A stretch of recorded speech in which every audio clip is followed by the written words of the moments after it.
Maigsoon, magandang gabi sa inyong lahat. Ngayon ay ating talakayin ang mga doktrina ng ating simbahan at sa mga ebanghelyo sa ating Panginoong Hesus. Ngunit hindi pa kayo magsimula, manalangin muna tayo sa ating Panginoon. In nomine Patri et Filii et Spiritus Sancti. Amen. Ilayo mo po ninyo sana kami sa lahat ng masama, karamdaman at sakuna. Huwag po ninyong ipahintulot na manaig ang puot sa aming mga puso at isipan. Tulungan mo po ninyo kami na lutasin ang lahat ng pagsubok na dumating sa aming buhay. At tulungan mo po ako, Panginoon, na maipaliwanag kong mabuti ang lahat ng mga turo mo. Iniling ko po ito sa pangalan ni Kristo naming Panginoon. Amen. In nomine Patri et Filii et Spiritus Sancti. Amen. Saint Michael, the angels, defend us in the battle by protection against wickedness and snares of the devil, because he became, and we humbly pray, under the operation of the host by the power of God, cast away Satan and all devil spirits who prowl about the world seeking the ruins of souls. Amen. In nomine Patri et Filii et Spiritus Sancti. Amen. Karong iso magsugod ta nga atong ipahayag karon kung unsaon nga kita maluwas, kung sa atong buhaton ang kita maluwas.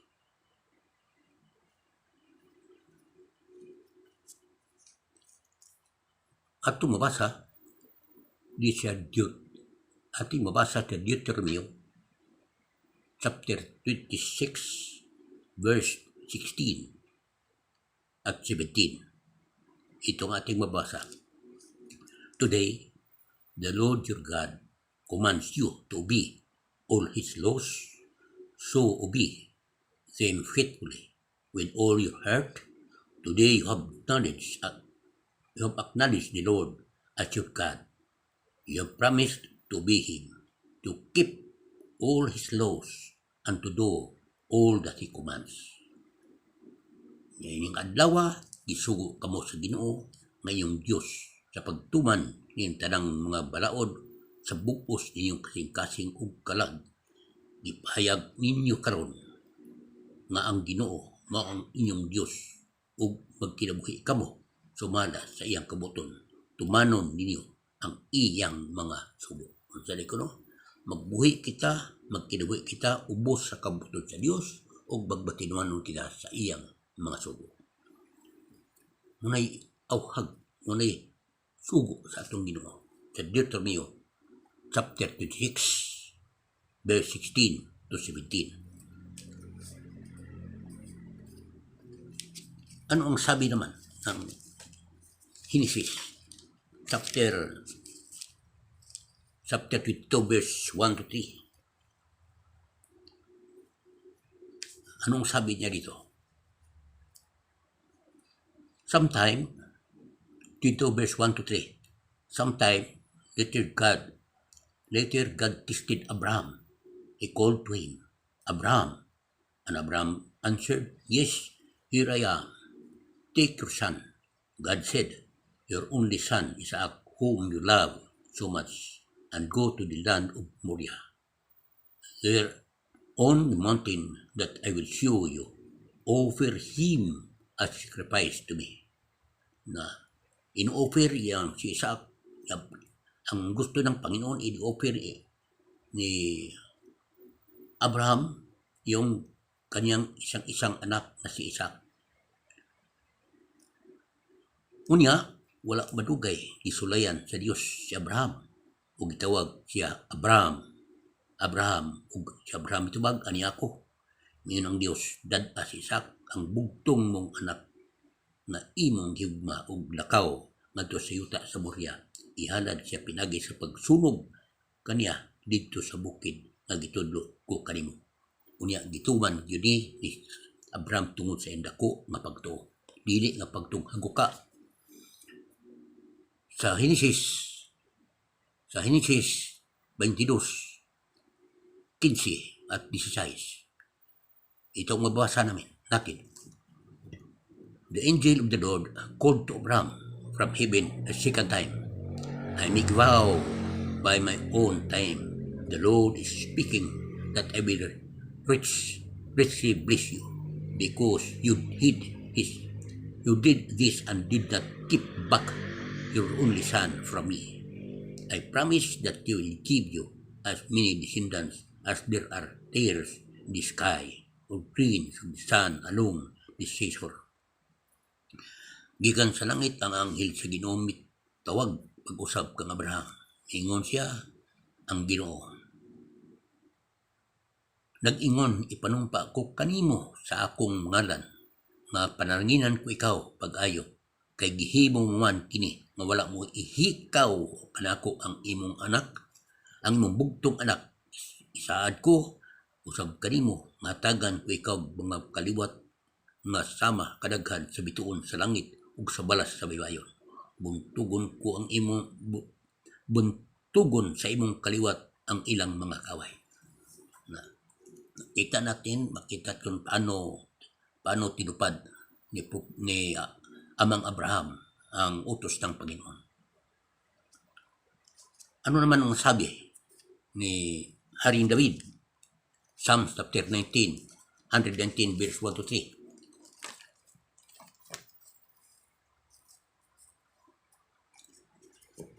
119 verse 1 to 3. Anong sabi niya?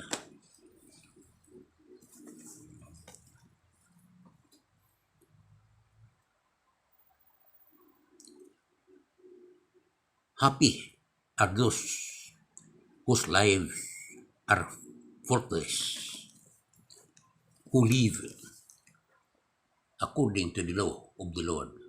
Happy are those who follow His commands and obey Him with all their hearts. They are never to wrong. They walk in the Lord's ways. Bulahan ka itong puti o kinabuhi.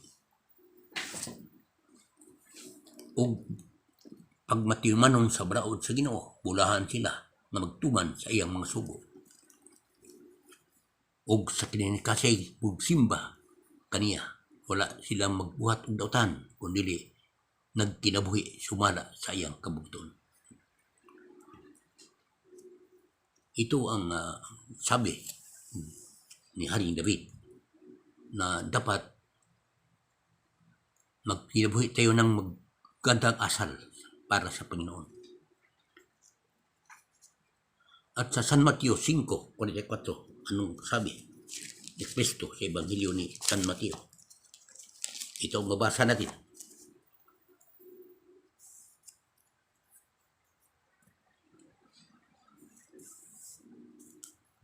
San Mateo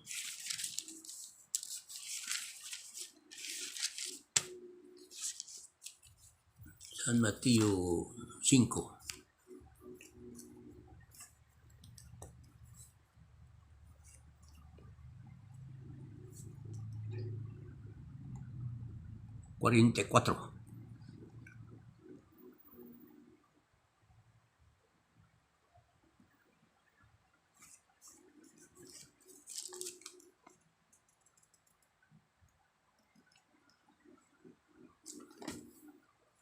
44. Anong sabi? But now I tell you, love your enemies and pray for those who persecute you, so that you may become the children of your Father in heaven. For He makes His sun to shine on bad and good people alike, and gives rain to those who do good and to those who do evil. Why should God reward you if you love only the people who love you? Even the tax collectors do that.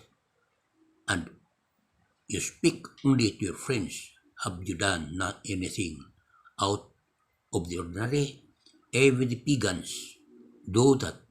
You must be perfect, just as your Father in heaven perfect. Apan karon sultihan ko kamo, Higugma ang inyong mga kaaway, pag-ampo kamo alang sa mga tao na nagpasipala kaninyo, aron makita na kamo matuod na mga anak sa inyong amahan nga tuwa sa langit. Kaysa walay pagpili, nagpasidlak sa iyang adlaw ug naghatag og ulan ngadto sa mga matarong o sa mga makasasala. Nganong magpaabot man kamo og ganti gikan sa Dios kung ang inyong mahikigugma mao lamang kadtong mga tao nga higugma kaninyo. Dili ba bisan gani ang makubrador sa buwis sa nagbuhat man niana, kung kamo mahigugma mahigalaon ngadto sa lamang sa inyong mahigala, unsa may nahimo ninyo dabaw pa sa gihimo sa kadaghanan. Dili ba bisan gani ang mga tao wala mo ila sa Dios nagbuhat man niana, kinanglang ang mahingpit kamo, ingon na hingpit ang iyong amahan nga tuwa sa langit. Ito ang pahayag ni San Mateo. Dapat tayo ang gusto ng Panginoon, tayo mag-perfect. Pero hindi natin magawa yun kung wala siya. Sapagkat basa natin sa Juan chapter 5 verse 5, wala kayong magawa kung wala ko. You are nothing without me.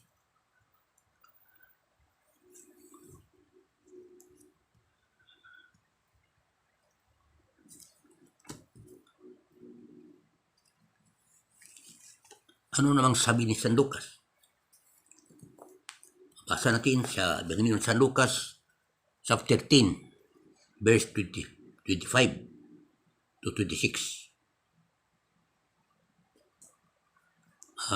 Dito tayo sa 27. A teacher of the law came up and tried to trap Jesus. Teacher, he asked, what must I do to receive eternal life? Jesus answered him, what the scriptures say. How do you interpret them? The man answered, love the Lord your God with all your heart, with all your soul, with all your strength, and with all your mind, and love your neighbor as you love yourself. Anong sabi? Unya miduol ang usa ka magtutulo sa balaod aron pagsulay kang Hesus. Nangutana siya, magtutulo unsay ang ay kinahanglan kong buhaton aron akong makadawat sa kinabuhing dayon. Isu mitubag kaniya, unsa may giingon sa kasulatan ug giun sa matimo kini pagsabot.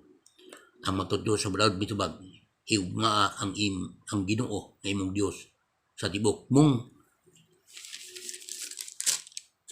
mong kasing-kasing, sa tibuok mong kalag, ug sa tibuok mong kusog, ug sa tibuok mong hunahuna, ug hiugma ang imong isikataw, ingon sa pahigugma mo sa imong kaugalingon. So, kailangan magmamahalan tayo parang magkakapatid.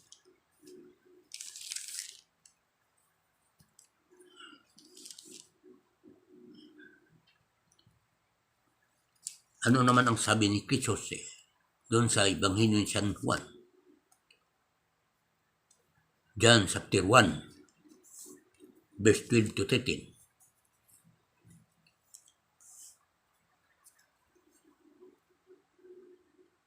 He came to his own country, but his own people did not receive him.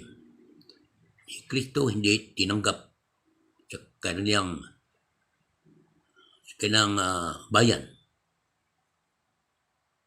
Some, however, did receive him and believe in him, so he gave them the right to become God's children. They did not become God's children by natural means, that is, by being born as the children of human father. God himself was their father. Yan ni siya, siyang kaugalingong katawan, apan wala sila budawat kaniya. Apan kadtong midawat o bisalig kaniya, giatagan siya sa katungod nga mahimong mga anak sa Dios. Mahimo silang anak sa Dios dili sa tawhanong pagi o pagbuot ang Dios mismo mao ang mahimo kaniyang iyang mga anak. Usa ang kabutos Ginoo nga may kitang anak niya unsaon may mong anak ang pagtuman sa tanan ng sugo sa Ginoo.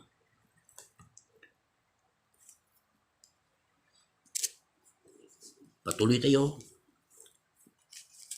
Ano naman ang mababasa natin sa wisdom kung kaalam? Anong sabi?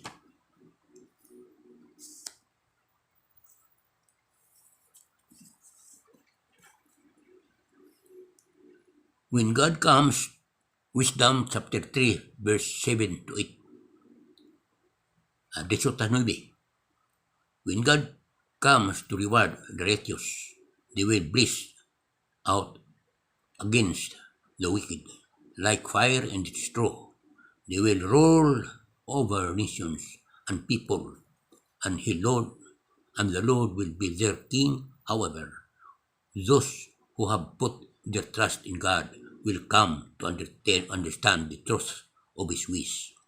Those who have been faithful will love with Him in His love, for He is kind and merciful to the ones whom He has chosen.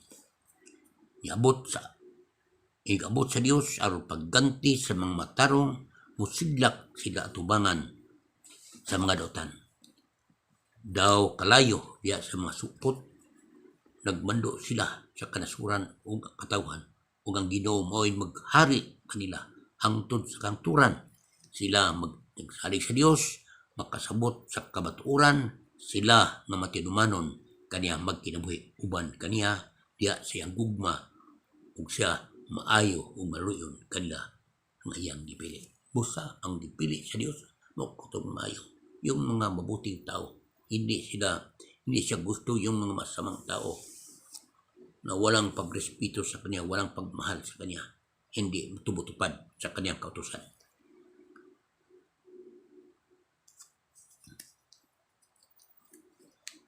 At pati sa Deuteronomy 30:11-14,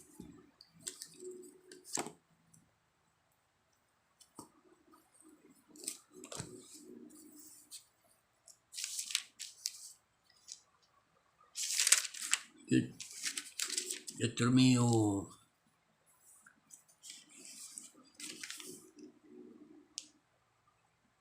30:11-14.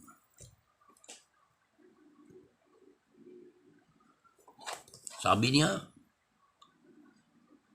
the command that I am giving you today is not too difficult or beyond your reach.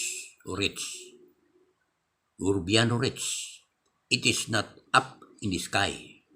You do not have to ask who will go up and bring it down for us so that we can hear it and obey it. Nor it is on the other side of the ocean. You do not have to ask who will go across the ocean and bring it to us so that they may hear it and obey it.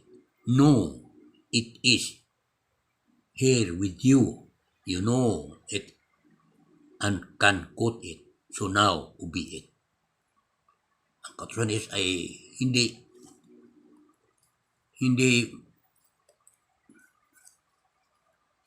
nang sabi niya, dili lisod ang gihatag ko kaniyong sugo karong adlaw.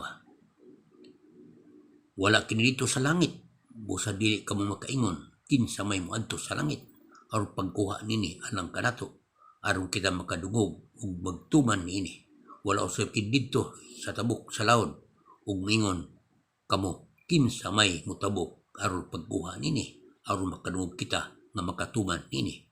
Doon ra kaayo kini kaninyo naara sa kini sa inyong baba o kasing-kasing busa makatuman kamo ni. Unsang day ang sugo, ang kabutong sa Dios, ang sugo niya dili gyud lisod matud pa niya nga iyang gihatag nga masugo. Naara siya tudol ug gali naara siya baba o kasing-kasing.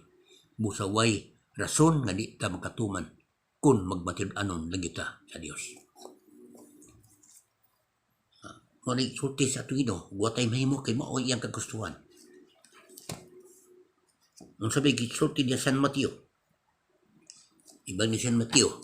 Sulti ni Kristo sa Ebanghelyo ni San Mateo.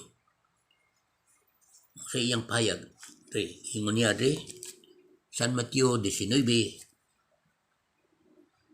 San Mateo 19:17. Ang sabi niya,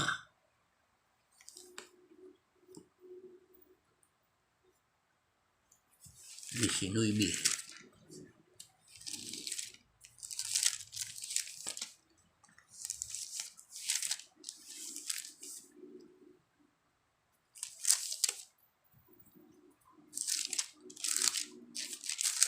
Disinoybe.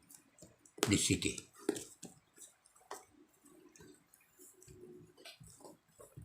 Disiti. Why do you ask me concerning what is good? Answered Jesus, there is only one who is good. Keep the commandments if you want to enter life. What commandments? He said. And Jesus answered, do you not commit murder, do not commit adultery, not steal, not accuse anyone falsely, respect your father and your mother, and love your neighbor as you love yourself. Ito ang mga kautusan na sinabi ng ating Panginoon. Jesus bitubag, San Mateo 19:17 ngadto sa 19. Jesus bitubag, nganong mga tanak kaman kanako kung unsay maayo, usa rin maayo ang Dios lamang. Tumana ang mga sugo kung buot kang musulod sa kinabuhi.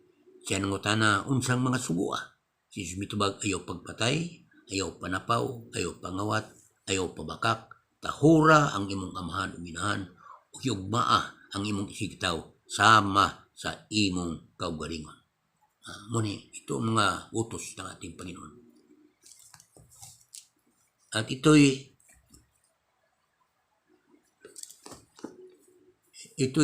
hula, ito'y hinulaan ni Propeta Isaias, chapter 55.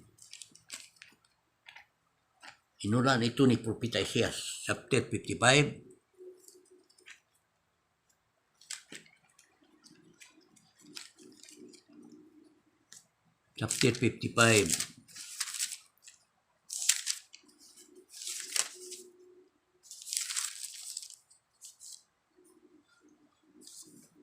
Verse 6-7. Turn to the Lord and pray to Him. Now that He is near, let the weak leave their way of life and change their way of thinking. Let them turn to the Lord our God. He is merciful and quick to forgive. My thoughts, says the Lord, are not like yours, and my ways are different from yours. Isaiah 55:6 adto sa 9. Dangop sa Ginoo samtang may panahon pa, sangpitan niyo samtang siya duol pa. Pabiyae ang mga dotan sa ilang mga sala, o ipasalikway sa mga kasala ang ilang daotang una-una. Pabalika sila sa Ginoo aron kaluyan sila. Pabalika sila sa atong Dios kay andam siya sa pagpasaylo. Kay ang akong una-una dili sama sa inyong una-una, ug ang akong mga laraw dili sama sa inyong mga laraw, nag-ingon ang Ginoo. Kay sama sa makalangitan habog kay sayuta, ang akong mga laraw habog kay sa inyong mga laraw, ug ang akong una-una kay sa inyong una-una. Itong sabi ng ating Panginoon, natong hula ni Propeta Isaias. Ano naman ang sabi ni San Pablo, Hebrew 12:14? Hebrew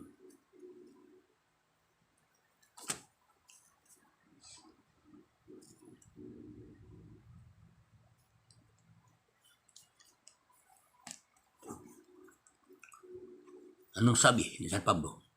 Hebrew chapter 12 verse 14. 14 to 15. Try to be at peace with everyone and try to live a holy life, because no one will see the Lord without it. Guard against turning back from the grace of God.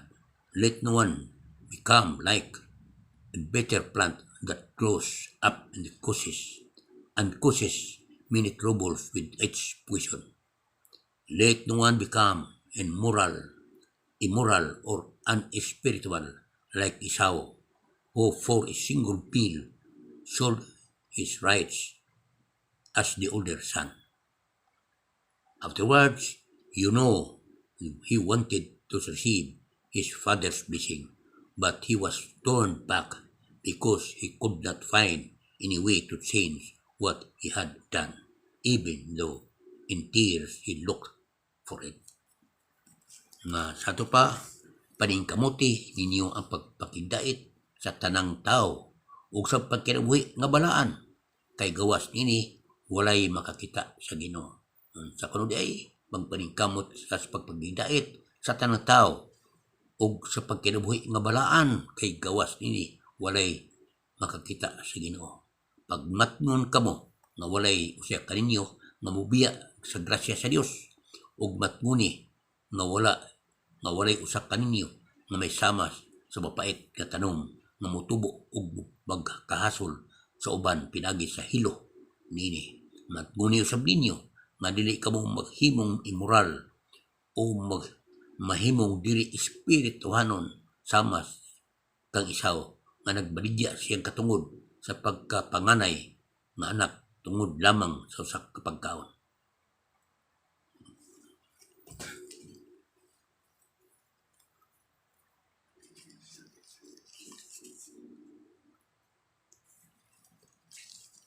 Ano ang sabi ni sa basahon ni St. Peter?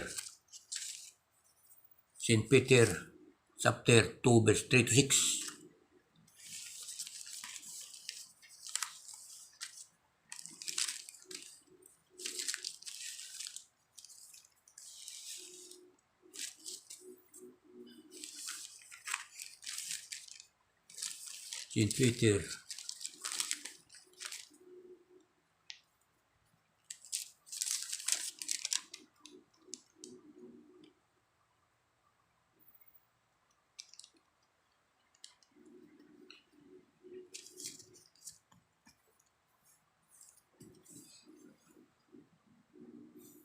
St. Peter chapter 2 verse 21,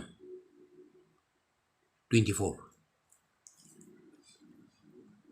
It was to this that God called you, for Christ himself suffered for you and left you an example so that you would follow his steps. He committed no sin, and no one ever heard a lie come from his lips. When he was insulted, he did not answer back with an insult. When he suffered, he did not threaten, but placed his hopes in God, the righteous judge.